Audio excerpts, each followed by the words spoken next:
everyone, and welcome to my before and after review of Evangelion 3.0.40 no 1 sorry Evangelion 3.0 plus 1.01. It's such a weird title. I don't really get it. Then again, I didn't understand why the other titles had a decimal point um to begin with.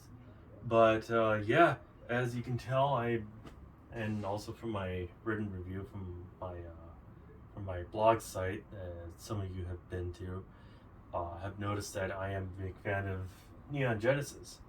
Well, kind of, sort of. It's the technically complicated history for me to explain. Um, I was planning on reviewing this at like, the very longest time. I was even planning to review this not this early.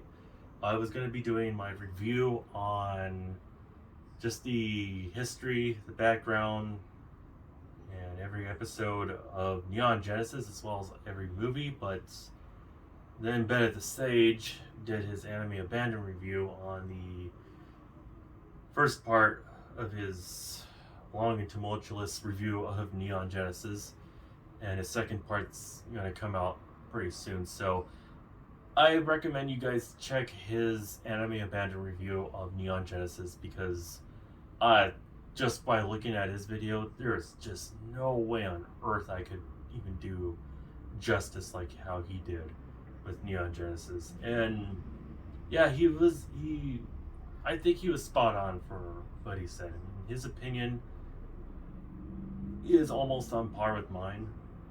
For me, my opinion on the series is quite simple. Well, no, like I said, it's complicated.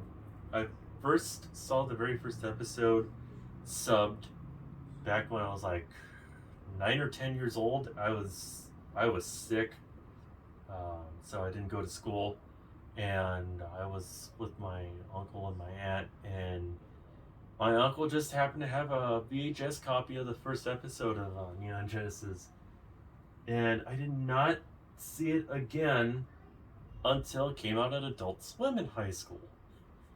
And then my uncle lent me the Neon Genesis DVD collection that came out around that time. That was from ADV Films. Um, I was first half. I was like, yes, great, and then all of a sudden, like the middle, I was like, okay, this whole Shinji and other people's minds, uh, okay. And then when I got to the final two episodes, I was all like, uh, no. It was kind of just. I mean, looking back at it now, I seem to gain a little more respect after watching the Hideaki Anno documentary that came out last year, and I seem to gain a little bit more respect because I finally understood what exactly he was doing, and I could see that, and a lot of that does work. What doesn't work for me is really the last two episodes because it's like I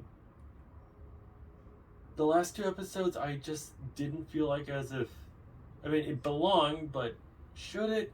I mean, because we were watching just like usually just mechs fighting against a bunch of angels, bunch of monsters, and I was hoping for that grand finale, and I saw the end of Evangelion. Um, Revisiting it now, I like it a lot better than I did back when I was in high school because I was just like ripping my hair off, just like wondering what is going on. It's like, why is there a giant naked Ray? Oh my! Uh, Even to this day, I still think it's too silly to look at.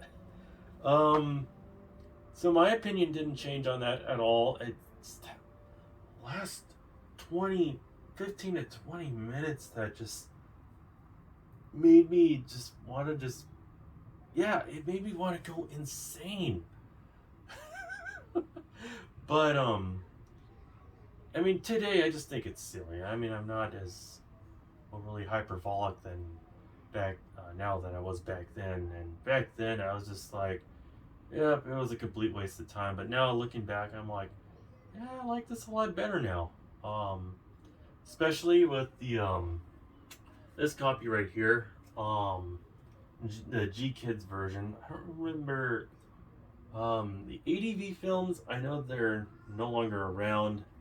Um, I think the copies of the ADV films just went out of print, which is actually, yeah, that happens from time to time.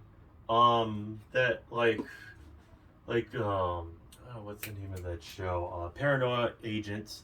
The prints of that no longer exists. Bennett the Sage was graciously enough to gain a copy from the people who did the English dub on that anime.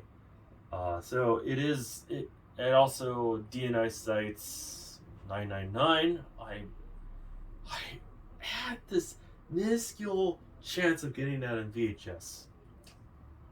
Nope, I missed out completely. Because I didn't have a VCR back then.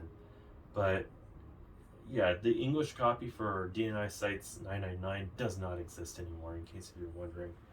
Um, And in case if you're actually wondering, you're not familiar with it, all you have to know is that it's from the creator of the Harlock Saga. But anyway, back to this. But yeah, I like the G Kids version better.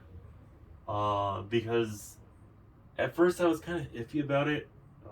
Some of the voice acting just seemed kind of off.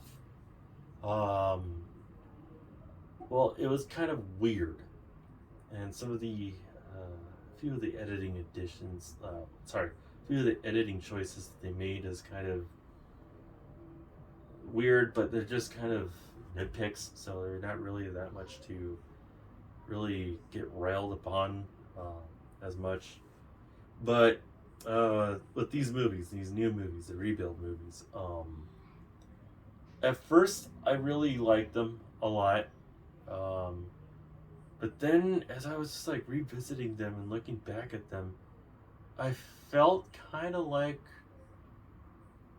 mostly it was kind of, well, actually no, it wasn't really rushed. It was just more of like the pacing. I understand and get why they did what they did, just to make into 4 movies, but I just kind of wish that they did the pacing better justice, if that makes any sense. I do like some of the CGI, like the third or fourth angel, the one that looks like a giant cube. CGI looked really good on that. Some of the CGIs on the other angels, I do think look really good. Um, but part 3, it was kind of like they they kind of brought up a lot of the stuff that happened um between episodes. I don't remember the name of the episode. I mean the number of the episodes, because man, I even rewatched the series just recently. But it looked like from part 2 to part 3, it's like they skipped over the storyline that happened in between that from like the anime, and they just didn't really, I don't know, they, what's the word I'm looking for, they just kind of like skimmed over that and while explaining it. So yeah, I thought that part 3 was just poorly rushed. um yeah, I mean part 3, it's, I mean, I do have a kind of a good theory as to what I think, what's how you could view part 3 and all these rebuild movies as well as these mangas, but I'm going to explain that, my afterthoughts. Um, and I don't remember much about part 3. I remember that it all takes place right after the third impact, of End of Evangelion. Sorry, my throat's kind of sore, more dry. Um, I just remember that they use Ava Unit 1 as a flying ship, that powers the entire flying ship, actually. Asuka, the new American chick that they brought into the rebuild movies, who I don't really care for because they don't really get into her character all that much. Even though she was supposed to be a big deal, but she really wasn't. I remember that um, Gendo Ikari and Karo was trying to, and Ray were trying to work with Shinji and trying to pilot the new Ava unit. And yeah, I don't remember that much. It's been years since I last saw it. Maybe I should have just watched the rebuilt movies before I did this. But I'm here at this point for two reasons. One, so yeah, I'm not. So yeah, first reason for why I'm not doing my huge OPS of like the history behind the shows, because Bad Sage already did it, and the second reason for why I'm not gonna be doing all that is why I'm watching this right now is because I want to watch it before Bennett Sage give his 2 cents. But yeah, I don't know if Bennett will ever watch this because, well, I'm still pretty fresh and new to doing this stuff on YouTube. But I do recommend you guys give him a shot, give him a chance on watching him if you haven't seen any of his videos. But yeah, I am gonna watch this, and I'll see you soon. Alright, 2.5 hours later. Yeah, this movie is long. I did I like it or not? Well, I did, but there is some kind of, let me explain. First of all, this whole review from here on out is going to be filled with spoilers, so if you haven't seen it and you want to watch it, I suggest that you just go watch the movie. So, as for that, I still liked it, but there are problems. I'll get to that as I go along. First and foremost, even though this is, hold on, no. Alright. First and foremost, the animation to this movie is quite remarkable. I've always thought that Neon Genesis looked great, but it has never looked better than ever before. And I just started to say and come to a conclusion starting at the beginning of this year that no, but for 2 or 3 years that yes, computer animation is the way to go. It's the future. And this movie just further confirmed that. I mean, just the way how the colors just pop out, and just like that's one thing I've always loved about the Neon Genesis series is that no matter how grim and graphic it can be, it always looked beautiful no matter what. And this movie, it looks beautiful from beginning to end. You know, there's some hiccups here and there at the very end of this movie, or at least the last quarter of this movie. I do like seeing the interactions and the conversations that both Shinji and Gendo have at the very end. Just having us learn more about Gendo is amazing. I'll get to that more as I further go along.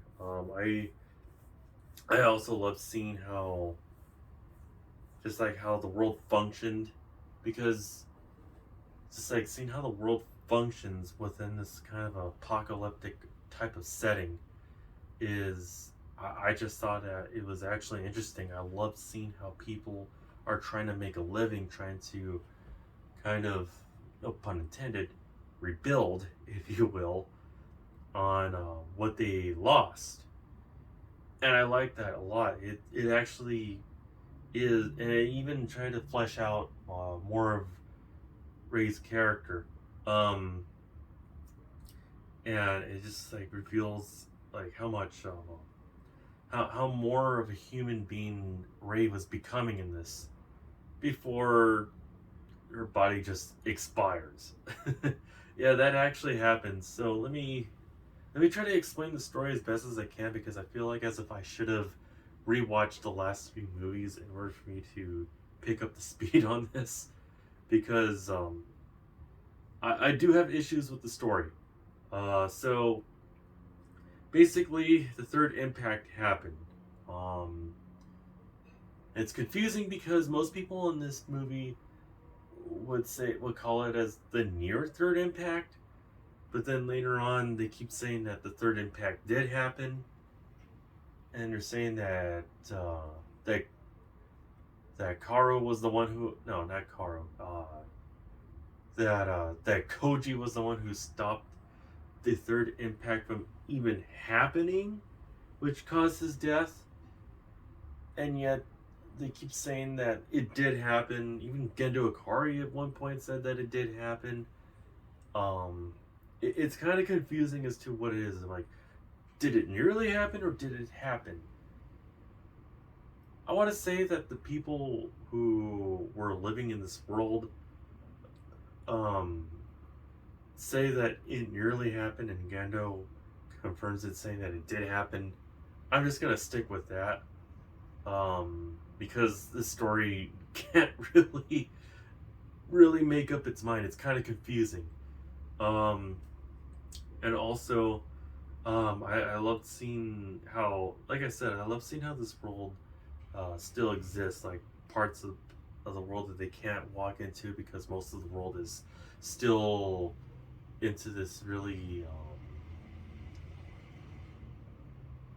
I would say rather of a cleansing, you will, of like where people can live and people can't live, and and it's just and you see like all these wandering Ava like zombies like walking around in these red zones that people can't live in, and I thought that just looked kind of interesting. That there's actually zombie like Avas just wandering around in this planet, in this post third impact world. Uh, and I also love seeing how this world is just dominated with a bunch of angels, a bunch of like Ava units that are under control of Nerve, under Dr. Fuyasuki and Gendo, and it's just cool to see, you know. And, and now this is where I get to some of my bigger issues. Is that there's just some things that kind of comes in too fast, like the fact that Gendo is living inside of a body that's actually well, actually that's kind of weird for me to even explain, because in this film, um, Gendo's mind is living within the body, but the body itself is kind of dead. You know, I mean, I'm not saying he's a zombie, but more on the fact that he's like his soul is being transmitted somewhere else, but his mind is what's making his body function. Almost kind of like as if it's like a robot, like being controlled by someone else. It's kind of weird, and they said that it was made possible by the key of Nebuchadnezzar. I'm like, okay, was this in the last three movies? Because I don't even remember that being explained. And what else? Oh yeah, and they're talking about like some project called like Golgotha, for whatever reason, just came out of nowhere. I'm like, what's that? You know, it's like this movie. If anything, this movie needed like another part. I know this will take forever, and I know that Hideaki Anno just wanted to finally put this series to rest, but it felt like as if it needed more time to develop like what these things are, because I felt kind of lost, especially how this movie's interpretation of what the human instrumentality project is. Um, And it was something I was trying to prelude as to what I was talking about with both the anime, the end of Evangelion, as well as the mangas and this movie. Um, it it kind of has its own. Well, actually, no, it doesn't have its own interpretation of the human instrumentality project, because this movie, it uses both the combinations of the last two episodes of the anime as well as the end of the manga series. And first of all, you guys should actually try to give these a chance, because this series, I mean, it's slightly different. It's kind of like 2001: A Space Odyssey, where there are different interpretations, sorry, different versions. Like, you got the novel, you got the Stanley Kubrick movie, and you even have the comic books as well, and they all have different interpretations in how they explain the ending and how they continue on the story. And I feel like Hideaki Anno kind of used that same kind of thought process to actually make his story. And you can actually see what that is if you not only watch the anime but also read the mangas. Like, it has a combination of two put into this one movie. Um, and to the ending, actually, because this ending, and he actually uses that to explain a little bit more about Gendo Ikari, because you do get to see some of it from one of the episodes in the show, but you only see it as up to the point where, starting at when he was in like college or something, like faking his profession of being like a doctor or whatever, and just like going to like jail and all that stuff. But you don't really get to learn why he is and what brought him to that point. It actually makes a little more sense as to what he's doing in this movie than what he did in the anime as well. Well, the movie in End of Evangelion and also the mangas. What I mean by that is that it actually works a lot better in this new movie per se, because in this film, this is what I mean by when I'm going to be bringing in spoilers, because this is a huge heap of spoilers that I can't avoid to talk about. But it's one thing that I kind of liked best, and that Gendo, he actually grew up loving isolation. He loved learning. He loved just not being able to even care to relate with anyone else, which kind of, I mean, whenever he got around with someone, he just felt really uncomfortable, which kind of explains why he has like a huge grudge against humanity, because whenever he wanted to be alone and he was with people, people just didn't understand him at all. They didn't even get him. And then this movie actually explains that a little bit better, um, as to why he was such a complete and absolute monster against humanity. And then all of a sudden he meets Yuri, his wife, until she dies. And then throughout this whole time, he did the Human Instrumentality Project and tried to take it over. That way he could meet his wife. And I'm like, okay, that actually works a lot better. I kind of like that. Uh, it actually fleshes out his character a lot better here than it did with in the past. And speaking of which, there is a part where Shinji and Rei, they do go inside of as further as they go on with this human instrumentality project, you could actually see Shinji going inside of the studio where they made this movie.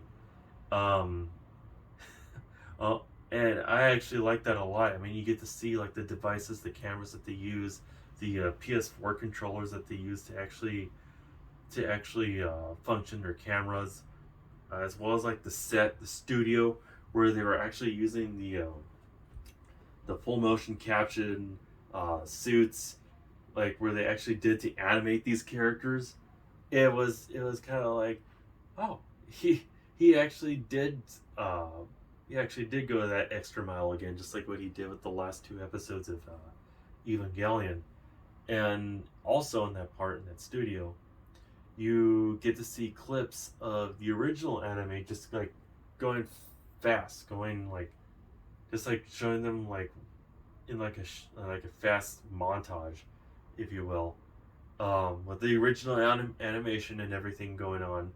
And I'm all like, that is okay. So basically, he used the last two episodes of the anime and used the ending of this manga, um, just by which, by the way, um, is by Gainax. So Gainax Studios. So they were able to, um, use that permission, use everything.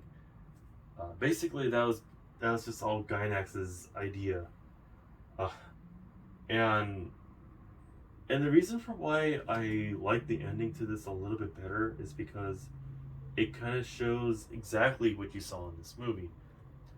On that the fact that it was kind of like Shinji just made his wish on just like recreating the world on without Ava units and all that stuff. I mean, this doesn't have the instrumentality project in it, but this movie does. And it's like Ano did read this and actually used it to utilize with his story. Not only that, but it was almost like, because there's a point where Ano's father, because Gendo Ikari is actually based off, actually a lot of the characters in this in Neon Genesis is based off of him and his life. Um, like his father was kind of abusive after he lost his leg in an accident, and he would just like take off his anger and his pain on his son for the longest time until he was able to come to terms with it. Almost like the anime was trying to show Gendo as to what Ano's father was like at the time.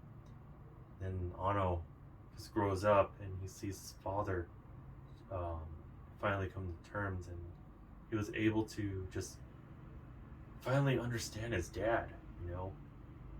And I like that. That's just, and right at the very end, it's like even his father finally came to terms and just was like, yes, it's about time that I finally just face my weaknesses, face my troubles, and just move on with my life and just come to terms that I can meet my wife through this human instrumentality project. And at the same time, Shinji finally grows up and becomes an adult and finally understands what that is and applies it with his life. Almost kind of like Hideaki Anno, who grew up trying to create stuff from like Ultraman and all that stuff. Like I said, if you've never seen Venet the Sage's Neon Genesis review on Anime Abandoned, Anime Abandoned review on Neon Genesis, you should watch it because that was interesting, but also a joy to watch. And yeah, in this movie, this I mean, there isn't a lot of action to this. I mean, the beginning of the movie does. Uh, 3/4 into the film, you get more action, but I don't think that's what Anno wanted. Per se, like he wanted to concentrate on characterization, which in this film it worked on me a lot. The action scenes are pretty good. I like them a lot. I mean, the colors start to like pop out even more, even though it's mostly just red, different shades of red and pink. Um, and yes, this movie does bring in giant naked Ray, which looks more weirder in this movie than it did with the end of Evangelion, because in this one they make Ray, this giant Ray, look more human like more realistic like, and it's just, it's weird. I mean, I mean, I can congratulate the fact that the movie doesn't shy away from it, because there are like people like saying, "This is nuts." They were like, "This is nuts." I'm like, I agree. This is nuts. But outside of that, um, yeah, it's outside of that, I like that. I like the fact that this movie finally came to its what I thought was going to be a tumultuous but it didn't. It actually turned out to be a good ending, and I say that because this movie had a recap of the past three movies, and rightfully so, because it was like several years before it, there was like a huge. I remember there was a huge time gap between 3 and 4. Um, and when I was watching the recap, excuse me, I found out that this what is it? I think that one of the things that one thing that I struggled when watching this recap, it's probably the same problem that I had with all three of these movies. Now looking back at it, is that it felt too rushed. Like they were pedaling out so much. Well, no, I mean, as I was kind of, sort of, when I was when I was watching this movie all the way through, some of the stuff that I remember in the past, it started to come up with me a lot, and I think the problem is that they changed it up a little too much. Wait, no, I don't even know what I'm talking about. Never mind, scratch that. Um, when I was rewatching, when I was watching the recap in the beginning of this movie, I started to notice that the big problem is that it was like it's like they were going too fast, and I think the last three movies was kind of poorly rushed, and I can actually see that. I know some people have problems with the last three, with all of these movies, because they say that it kind of just like took apart what they love with the last three, what they love about the series, and just like thought it was just like watered down. I just remember hearing a lot of complaints, and honestly, I kind of like the movies a little bit better because it wasn't trying to be too philosophical. You know what I'm saying? Because I thought that the big problem with the whole series is, as I'm going along, is that it was too philosophical for me, to the point where it was kind of unnecessary. That was until I learned that none of these movies were philosophical. Not the anime, none of them. It was just basically Ano trying to reflect his life and trying to. I guess he was just trying to lay out his issues about growing up and what he did with his father and whatnot, and just like his personal life. And I think that him growing up as an adult was a mirror reflection as to like how Shinji grew up as an adult in this, and just like telling us that he finally came to grips and he could finally move on.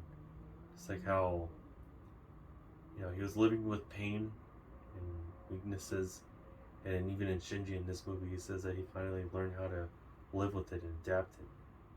And yeah, that's actually kind of powerful in the fact that he was able to figure out how to live life continuously, and I like that a lot. It's I'm glad that Hideaki Anno made this series. I'm glad that he was able to do something to reflect, just to, well, not really reflect, but try to describe himself through these characters. And I also love the fact that it finally came to an end. An ending that I kind of wanted from the very start. And it actually worked. It made sense to me. I liked it. I like this movie. And you know what? Now thinking that about, I love it, but I do have some problems. They're not as big as I thought they were, but nonetheless, I enjoyed it, and I am happy to see this movie come to an end. I'm happy to see this whole series come to an end, and I believe that Hideaki Anno is happy that it came to an end. And when I was watching the series, when I was watching this movie, I was also reminded of like some of the stuff that I saw in the documentary, and seeing the Japanese voice actor for Mitsudo. I remember when she was reading out her last and final lines, she was in tears because it was just come to an end, and it was also touching. And I was thinking about the same thing. I was watching this film because the cast, the English cast for this movie, are the same people who did, same people who were working on the ADV version. Um, because the last time we get to see people like Tiffany Grant have their last moment as the characters they've been playing since the 90s, actually. And yeah, I feel kind of the same way as the audience member. This is the last time I will ever see anything new come out of this. And oh, I mean, just rewatching this series, just discovering Hideaki Anno, it helped me give myself a little more respect than I did back then, and not only, and a lot more actually.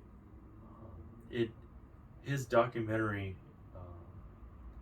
did help me revisit and remember what it was as to why I love this series from when I first watched it, and yeah, and I feel the same thing for this movie as well. I may not know why Ano decided to make all four of these movies. He didn't need to, but I'm glad that he did. Probably Bennett the Sage will explain that. He will, but that doesn't really matter. What matters is that I actually ended up watching a good movie, and that to me is all that I need. That's my final say. Now I have to get back to I have to go to sleep because it is way late at night. So I'm glad that you stuck around with my constant rambling. And I didn't know. Yeah, I'm just glad that someone out there is actually watching what I'm saying and doing here, and I like that. It could be 5, 6 people, and that's all, and that's fine by me. So yeah, take care. Have a good night. Thank you, Gynex Films. Thank you, Hideaki Anno. Thank you, everyone who worked on this whole franchise, ADV Films, G Kids. Just thank you. And thank you all for watching. Take care.